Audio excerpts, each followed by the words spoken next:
বহু দেশ ঘুরে, দেখিতে গিয়েছি পর্বতমালা, দেখিতে গিয়েছি সিন্ধু।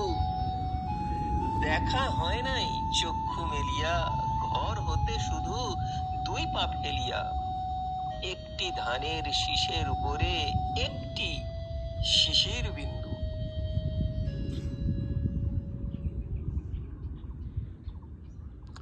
নমস্কার, ক্রেজি অরিন্দম।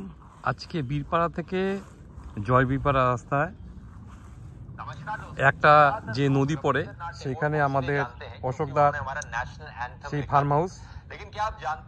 ঘটনা হচ্ছে যে আমি যে ভিডিওটা করছি, মানে আপনি ভাবতেই পারবেন না যে এরকম জায়গায় একটা 56 বিঘা জমির উপরে একটা এরকম ধরনের একটা ফার্ম হাউস হতে পারে। মৌমাছি, বিভিন্ন রকমের গাছ, তারপরে গরুর ফার্ম, ছাগলের ফার্ম, রং বেরঙের ফুল গাছ, মানে মানে ভাবাই যায় না যে এরকম জায়গায় এরকম একটা ফার্ম হাউস করতে পারে। কতটা ক্রিয়েটিভিটি থাকলে এই ধরনের ভিডিও করে যায়। আজকে ঝর্ণা ফার্মেসে আনন্দদার কথাতেই আজকে আসলাম এই ফার্ম হাউসে। হ্যাঁ, রসুন উৎপন্ন হচ্ছে, হলুদ উৎপন্ন হচ্ছে, মাছের চাষ, আগামীতে এখানে অনেক কিছুই হবে। মানে আগামীতে এখানে একটা গেস্ট হাউস, তারপরে ধরেন একটা রিসোর্ট টাইপের হবে।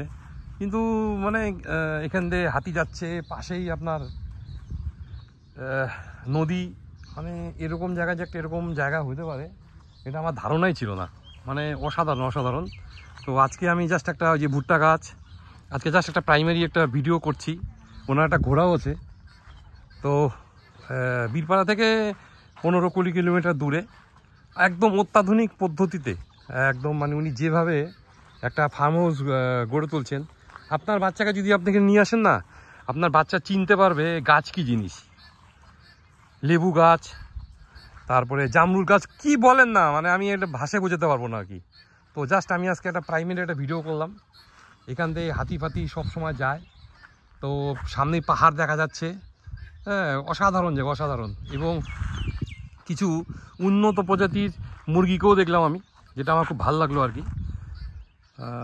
একদম কুল ওনার সেই দারুণ সুন্দর বাংলোটা। হ্যাঁ, মানে মনে হচ্ছে এখানে এক রাত্রি থাকি আর কি। ওনার খুব গেস্ট হাউস তৈরি হচ্ছে খুব শিগগিরই। আমরা আসবো, আবার ওনার আমন্ত্রণ থাকলো। মানে যদি মানুষ সব পারে, চিন্তা ধারণাটা, ক্রিয়েটিভিটি থাকলে না, মানুষের জীবনে সব হয়। আজকে অশোকদার এই ফার্ম হাউসে এসে না মনটাই ভরে গেল। নমস্কার।